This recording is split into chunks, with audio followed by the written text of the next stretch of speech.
சொன்னா என்னைய உதப்பீங்க. என்ன சொன்னா உதப்பீங்க, இருந்தாலும் சொல்லிடுறேன். ரெண்டாவது கஸ்டடியில இருக்கிற ஆள்கிட்ட பேசிட்டு இருக்கேன் நான்.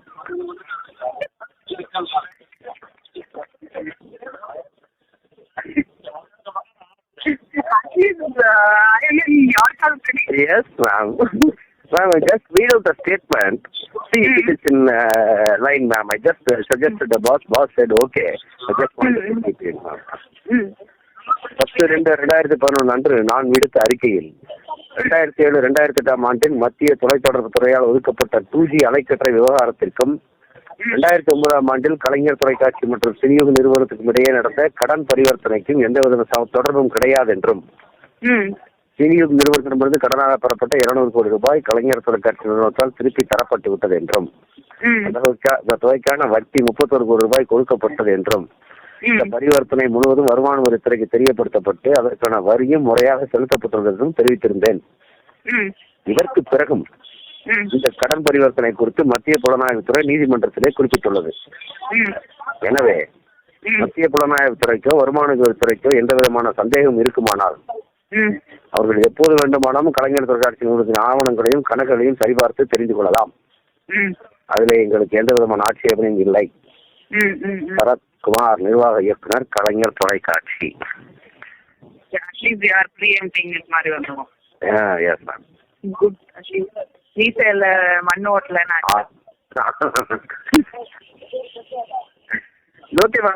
Public will think, at least general public will think, this one is already, they have already given, what if they come? There is also 10%. We're also preparing them, alla. ஆமா. And 10% fellows will say that இதெல்லாம் setup னு. ஆமா. அது எப்படி சொல்லதான் போறான்? At least 70% fellows will say that Kalaignar TV surprise னு சொல்றதுக்கு பதிலா நம்ம ஏற்கனவே திறந்த புத்தகம்னு சொல்லிட்டோம். இத வாசிட்டு இப்ப படிச்சுட்டு போனாங்க லைப்ரரி அப்படின்னு சொல்றாங்க. Invitation. I just suggested, the boss said okay. I'll take your opinion also. It's better, ma'am? Yeah, it's definitely better than what he was saying. Yeah. Because he is trying to be so funny. He's saying they come at this time, that time nobody will know and all. They will tip off and come, ma'am. ஆமா, அதுவும் correct. This is better. ஆளுங்களே இருப்பாங்க வேற. நாளைக்கு ஒரு தடவை போட்டுருவான் எல்லாம் சிபிஐ விசாரணைக்கு தயார் சரத்குமார் அறிவிப்புன்னு. அப்புறம் நாங்க கீழே நாடார் பேரவை நான் போட்டிருக்கேன் மேடம். இல்ல, இவர் வந்து ஊனமுற்ற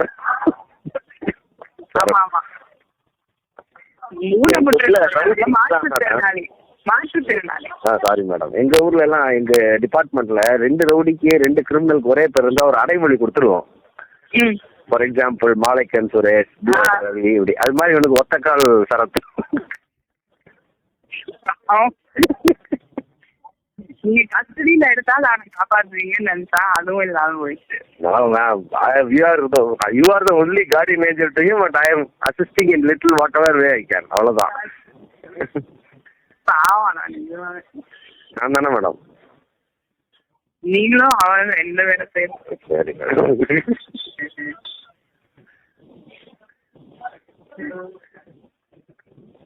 இங்க எங்களுக்கு கொண்டு வந்து பிஎஸ்சி வச்சுட்டாங்க. Would you like to stay there only, or should I ask them to organize some other place? No, it's okay. No problem.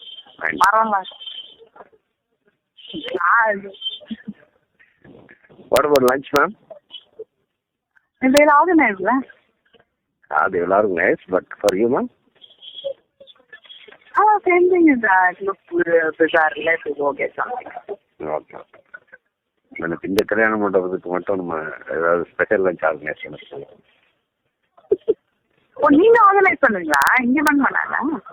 அங்க என்ன யார் டிஎம்கேலையா? No. When people are in custody, it is the responsibility of the state to provide lunch. For your information, we have been fighting this issue because per day, per issue, per person, the government is giving only 10 rupees. இதுல கூட சாப்பாடு வாங்கி கொடுத்தீங்க.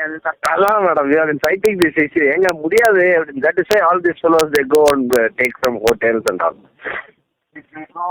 இந்த மாதிரி match வரத்து இருக்கும் போது சரவணா பவனை போட்டு எடுத்துக்குவானுங்க எங்க ஆளுங்க. That's a good idea. The food from there is not too bad. ஆமா, இல்ல நீ குடுக்குறியா இல்ல உனக்கு சாப்பாடு தரவான்னு கேட்பானுங்க. அவனை போய் அவன் உடனே கொடுத்துருவான். 10 ரூபாய் ரொம்ப அநியாயம் இல்ல? ஆமா மேடம், இதான் பண்ணு. நீங்க ஒரு கிச்சன் ஆரம்பிச்சிருங்க police. Actually, my suggestion was that centralized kitchen, but DG is not accepting. My suggestion is both for them as well as personnel on duty. That's a good idea. Yes. நான் டிஜி அனுபவம் பண்ணிடுறேன் madam. நீங்க என்ன ஆக்குங்க மறந்துடாம டிஜியா. நீங்க தான் என்னோட எதிர்காலத்துல சொல்றேன்னு இருக்கீங்க. சொல்லிட்டேன் மேடம். என்னது? அதுல மன்னர் வழி ஆட்சின்ட்டான். ஐயோ, அதெல்லாம் வேணாம். நான் அப்புறமா வீட்டுக்கு வந்த அப்புறம் அதுல சேர்ந்துறேன். சரிங்க, ஓகே மேம். இந்த ஆடியோவில் ஸ்டார்டிங்லேயே வந்து ஜாஃபர் சேட் அவர்கள் சொல்லுவார், கஸ்டடியில் இருக்கக்கூடிய ஒருத்தர்கிட்ட நான் பேசிட்டு இருக்கேன், 2வது கஸ்டடியில் இருக்கக்கூடிய ஆள்கிட்ட நான் பேசிட்டு இருக்கேன் அப்படின்னு. அப்போ கஸ்டடியில் இருக்கக்கூடிய ஆள்கிட்ட ஒரு காவல்துறை அதிகாரி பேசுறாரு அப்படிங்கிறது தெளிவா தெரியுது. சரி, பேசி இருக்கிறாங்க. ஆனா இந்த ஆடியோல சில முக்கியமான பாயிண்ட்ஸும் இருக்கிறது. அந்த 200 கோடி ரூபாய் பணம் சம்பந்தமாக பேசி இருக்கிறார்கள். அந்த 200 கோடி ரூபாய் பணம் விஷயத்துலதான் கலைஞர் டிவியும் வந்து இந்த 2G வழக்கு உள்ள வருது. கலைஞர் டிவியோட அந்த பார்ட்னர்ஸ் அதுல வந்து தயாளு அம்மாளும் வராங்க, கனிமொழியும் வராங்க. 60% ஷேர் அப்படிங்கிறது தயாளு அம்மாள் வராங்க, மிஸ்ஸஸ் கருணாநிதி. அதுக்கு அடுத்ததாக 20% ஷேர்ல வந்து கனிமொழி வராங்க. சோ தன்னோட அம்மா ஜெயிலுக்கு போக கூடாது அப்படின்னு சொல்லிட்டு கனிமொழி ஜெயிலுக்கு போறாங்க. இப்போ கலைஞர் டிவிக்கு அந்த 200 கோடி ரூபாய் பணம் வந்தது என்பது 2G பணம் தான் அப்படின்னு சொல்லி ஒரு பிரச்சனை போயிட்டு இருக்கு. இப்போ அந்த 200 கோடி ரூபாய் பணம் என்பது நாங்க கடன் தான் வாங்கணும், அந்த வாங்கின கடனையும் நாங்க திருப்பி கொடுத்துட்டோம், அதுக்கு 31 கோடி ரூபாய் வட்டியும் வந்து நாங்க கொடுத்துருக்கோம் அப்படின்னு சொல்லி கலைஞர் டிவியோட அப்போதைய நிர்வாக இயக்குனர் சரத்குமார் அவர்கள் ஒரு அறிக்கையை வந்து ரெடி பண்ணிருக்காரு. அந்த அறிக்கையை வந்து ஜாஃபர் சேட் மூலமாக கனிமொழிக்கு படிச்சு காட்டுறாங்க. கஸ்டடியில இருக்கக்கூடிய கனிமொழிக்கு படிச்சு காட்டுறாங்க. பாருங்க, இது வந்து பாத்தீங்கன்னா சட்டத்தை மீறின ஒரு செயல். ஒரு கேஸ் சம்பந்தமா அறிக்கை வந்து கலைஞர் டிவியோட அந்த நிர்வாகம் வந்து வெளியிடுது அப்படின்னா கஸ்டடியில் இருக்கக்கூடிய ஆட்கள் கிட்ட இவங்க எப்படி காவல்துறை அதிகாரியை விட்டு பேசினாங்க, இதுவே வந்து சட்டத்தை மீறின ஒரு செயல் தான். அந்த 200 கோடி ரூபாயை வந்து நம்ம எப்படியெல்லாம் வந்து இதுக்கும் நமக்கும் சம்பந்தம் இல்லை அப்படின்னு சொல்லி எந்த மாதிரி எல்லாம் அறிக்கை ரெடி பண்ணலாம், எப்படியெல்லாம் இதுல தப்பிக்கலாம் அப்படின்னு சொல்லி திமுக தலைமையில ராசா அவர்கள் கிட்டையும் கனிமொழி அவர்கள் கிட்டையும் அப்புறம் இன்னும் பிற TR பாலு போன்ற இன்னும் திமுக தலைமையில இருக்கக்கூடிய அத்தனை பேர்கிட்டையும் இந்த ஜாஃபர் சேட் என்பவர் மாறி மாறி பேசியிருக்கிறார். அப்போ இந்த காவல்துறையில தலைமை பொறுப்புல இருக்கக்கூடிய இந்த ஜாஃபர் சேட் அவர்கள் ஊழல்வாதிகளுக்கு துணை போயிருக்காரு அப்படிங்கிறது தெளிவா தெரியுது. இதுல இந்த 2G கேஸ் இது வந்து விட்டுருங்க, இதுல இன்னும் நிறைய ஆடியோக்கள் வரப்போகுது, அதுல நிறைய ஆதாரங்கள் வெளிவரப்போகுது. இவங்க வந்து எல்லாருமே சிபிஐல இருக்கக்கூடிய அதிகாரிகள்ல இருந்து காவல்துறை அதிகாரிகள்ல இருந்து எல்லாரும் கூட்டு சேர்ந்து திமுக தலைமையோட கூட்டு சேர்த்து கொண்டு இந்த கேஸ்ல மாட்டிக்காம எப்படி இந்த கேஸ் வந்து வெளியே வர்றதுன்னு டிஸ்கஸ் பண்ணி தான் ரெய்டு முத கொண்டு எல்லாத்தையுமே இவங்க செஞ்சிருக்கிறாங்க. சோ மக்களையும் ஊடகங்களையும் முட்டாளாக்கி இருக்கிறாங்க, ஒட்டுமொத்த இந்திய மக்களையுமே முட்டாளாக்கி இருக்காங்க இந்த திராவிட கும்பல். இப்போ இந்த ஆடியோல சரவண பவன் சம்பந்தமா ஒரு விஷயம் பேசியிருப்பாங்க, அதை நீங்க கேட்டிருப்பீங்க. சரவண பவனை எங்க ஆளுங்க மொட்டை அடிச்சிருவாங்க அப்படின்னு ஜாஃபர் சேட் சொல்றாரு. அதற்கு கனிமொழி வந்து அவங்க தரப்புல என்ன சொல்லலாம், ஏன்பா அந்த சரவண பவன்கிட்ட போய் புடிங்கி திங்கிறீங்க, ஏன் நீங்க வந்து மாசம் சம்பளம் வருது இல்ல உங்களுக்கு, அதுல இருந்து சாப்பிடுங்க அப்படின்னு சொல்லியிருக்கலாம். ஆனா கனிமொழி அவர்களும் வந்து அது சரி அப்படிங்கிறது போல நக்கலா பேசுறாங்க. அப்போ அந்த சரவண பவன் ஹோட்டல்ல எந்த அளவுக்கு மிரட்டி இந்த காவல்துறை அதிகாரிகளும் சரி திமுக தலைமையும் நல்லா தின்னு கொளுத்திருக்காங்க அப்படிங்கிறத பாத்துக்கோங்க.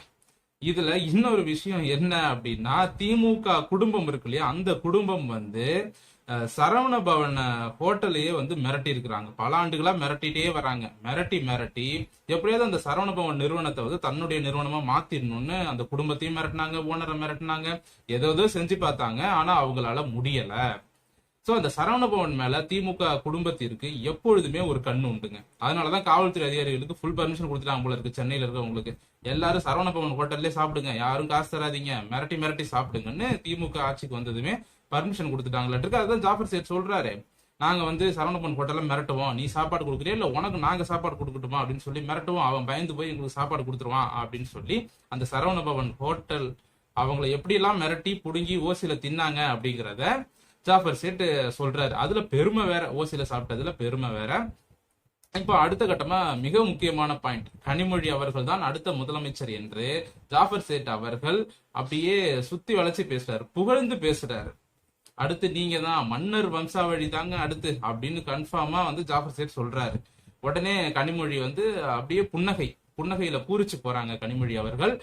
கனிமொழி அவர்கள் வந்து கேக்குறாங்க, என்னோட எதிர்காலத்தை நீங்க தான் கணிப்பீங்களே, என்னோட எதிர்காலத்தை வந்து சொல்றேன்னு சொன்னீங்களே, சொல்லுங்க என்னாச்சு இது அப்படின்னு கேட்டிருக்காங்க. அதுக்கு இவங்க சொல்றாங்க, அதெல்லாம் முடிவாயிடுச்சுங்க, மன்னர் வழி ஆட்சி தான், நீங்க தான் முதலமைச்சர், நீங்க தான் அடுத்து, கட்சிக்கு நீங்க தான் தலைமை அப்படிங்கிற மாதிரி கனிமொழிக்கு நல்லா ஜால்ரா அடிச்சிருக்கிறாரு ஜாஃபர் சேட்.